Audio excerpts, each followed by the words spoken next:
كنتم خير أمة أخرجت للناس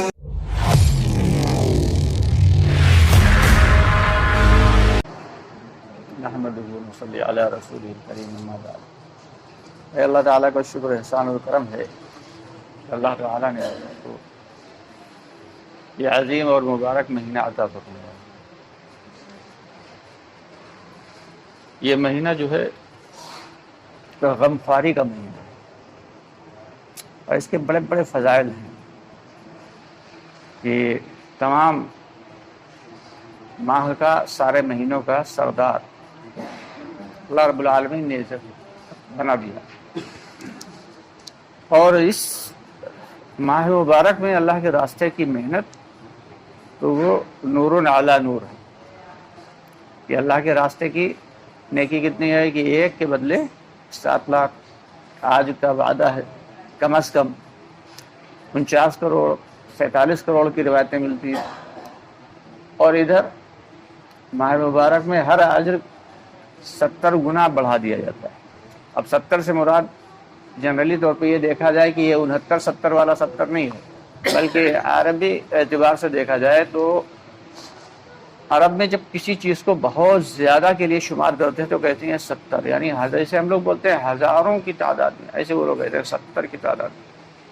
تو اس اعتبار سے اگر دیکھا جائے تو اس کا اللہ تعالیٰ جو ہے وہ اجر و ثواب جو ہے صرف 70 گنا نہیں بلکہ ہزاروں لاکھوں گنا بڑھا دیتے ہیں، اور پھر ان لاکھوں گنا کو مزید لاکھوں گنا سے ملٹیپلائی کر دیا جائے تو یہ بہت لمبی چوڑی ایک جو ہے وہ تعداد بن جاتی ہے۔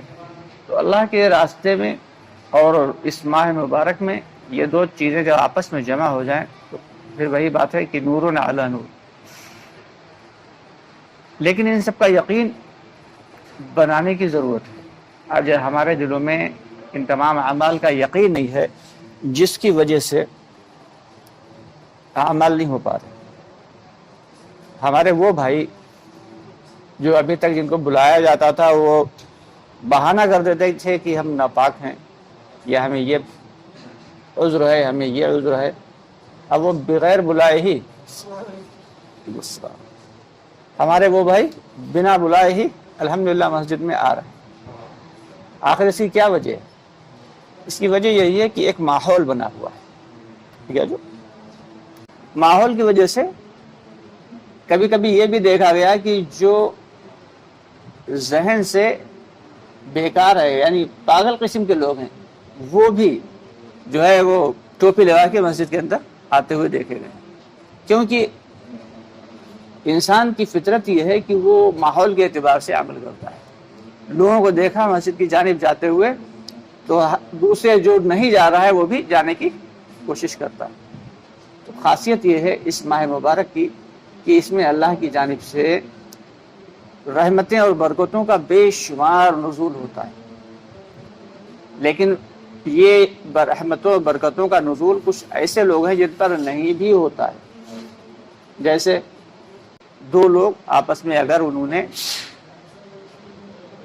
لڑائی کر رکھی ہے اور دل میں کینہ پال رکھا ہے، کینے سے مراد یہ ہے کہ دوسرے کی نفرت اتنی زیادہ ہے کہ اس کو نقصان پہنچانے کی فکر میں رہے، یہ ہوتا ہے کینہ رکھنا۔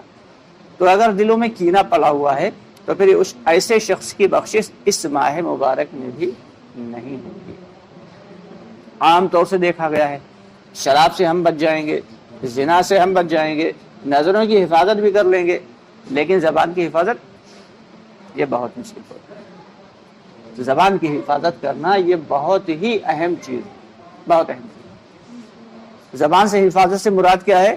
اب روزہ جو ہم نے رکھا ہے تو یہ روزہ صرف ہمارے منہ کا روزہ یہ نہیں ہے کہ ہم نے کھانے پینے سے رک گئے ہیں، بلکہ منہ سے ہم غلط انداز میں کسی سے بات بھی نہ کریں، بلکہ یہ اس بات کا بھی لحاظ رکھیں کہ ہم کبھی کسی کی غیبت نہ کریں۔ عام حالات میں غیبت تو کرنا وہ تو ہے ہی گناہ۔ اچھا، غیبت ایک عجیب گناہ ہے کہ ایک گناہ وہ ہوتا ہے کہ اللہ سے توبہ استغفار کر لیا اور اللہ نے معاف کر دیا، معاملہ ختم۔ لیکن غیبت کی خاصیت یہ ہے کہ پہلے بندے سے معاف کرو پھر اللہ سے معاف کرو۔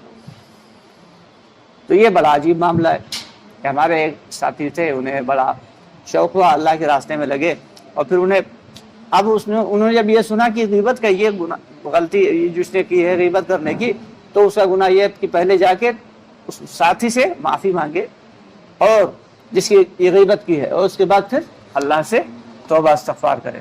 اب وہ بڑا پریشان ہے کہ کس کے نہ جانے کتنے لوگوں کی غیبت کرتا ہے انسان صبح سے شام تک، پتہ بھی نہیں چلتا۔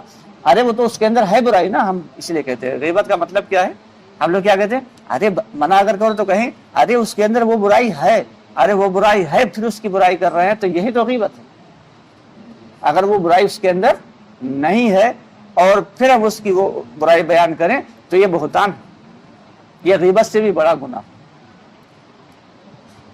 تو اللہ تعالی نے یہ مہینہ جو ہے نہایت مخصوص بنایا ہے، بہت خاص قسم کا بنایا ہے۔ اس کی خاصیت یہی ہے کہ اس میں رحمتوں اور برکتوں کا نزول بہت زیادہ ہوتا ہے، اور 4 عمل جو ہے اس ماہ مبارک میں بہت خاص طریقے سے کرنا ہے۔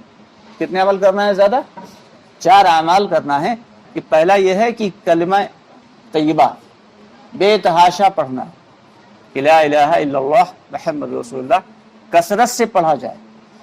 اور دوسری چیز یہ ہے کہ استغفار کی کثرت کرنا ہے، کہ استغفار یعنی توبہ استغفار جو ہے اللہ سے اتنا زیادہ کرنا ہے کہ پچھلے سارے گناہ اللہ رب العالمین سارے کے سارے گناہ معاف فرما دیں۔ اور 2 عمل کون سے ہیں؟ کہ جہنم سے پناہ مانگنا ہے اور جنت کی طلب کرنا ہے، یہ دعاؤں میں مانگنا ہے۔ یعنی دعا بھی خوب کرنا ہے کثرت سے، استغفار بھی کرنا ہے اور کلمہ بھی پڑھنا ہے۔ اپنی زبان کو، اپنے منہ کو جو ہے وہ دوسرے کاموں لغو کاموں سے ہٹا کے ان کاموں میں لگانا ہے، اور زیادہ سے زیادہ قرآن پاک کی تلاوت کرنا ہے۔ اللہ کے نبی صلی اللہ علیہ وسلم جو ہے رمضان المبارک کے مہینے میں عام طور سے دیکھتے صحابہ کرام کو کہہ دیتے تھے کہ تم یہ تسبیحات چھوڑ دو، کلام پڑھو، قرآن پڑھو، تسبیح چھوڑ دو، کوئی بات نہیں، قرآن پڑھو۔ خاص طور سے ویسے بھی قرآن کا ذکر ہے کہ قرآن کو زیادہ سے زیادہ پڑھنا چاہیے، لیکن خصوصی طور پہ اس ماہ مبارک سے قرآن کو جو دی گئی ہے وہ بہت زیادہ، کہ اتنا زیادہ قرآن پڑھا کرتے تھے آپ صلی اللہ علیہ وسلم کہ کچھ روایتوں میں ہے کہ جبرائیل علیہ السلام سناتے تھے اور آپ سنتے تھے، اور کچھ روایتوں میں ہے کہ آپ سناتے تھے اور جبرائیل علیہ السلام سنتے تھے۔ تو اس لیے ہمیں اس ماہ مبارک میں قرآن کو زیادہ سے زیادہ پڑھنا ہے، لیکن صرف قرآن کو پڑھ لینا یہ کافی نہیں، قرآن کو پڑھنے کے بعد قرآن کو سمجھنا یہ بھی بہت ضروری۔ آج عام طور سے دھوکہ یہ لگا ہوا ہے کہ جنرلی طور پہ لوگ قرآن پڑھنا ہی نہیں جانتے، اور جو قرآن پڑھنا جانتے ہیں وہ پڑھتے نہیں، اور جو پڑھتے ہیں وہ سمجھتے نہیں، اور جو سمجھتے ہیں وہ عمل نہیں کرتے۔ تو سب سے پہلے کیا ہے، قرآن کو پڑھنا ضروری ہے، سیکھنا ضروری ہے، اور صحیح تصحیح قرآن کے ساتھ پڑھنا ہے، یعنی ایسا قرآن جو صحیح عربی کی ترتیل کے ساتھ جو قرآن پاک پڑھنے کا حق ہے ایسے قرآن پاک کو پڑھنا ہے اور اس کو سیکھنا ہے، اور پھر اس پہ عمل بھی کرنا ہے، اور عمل کرنے کے ساتھ جو ہے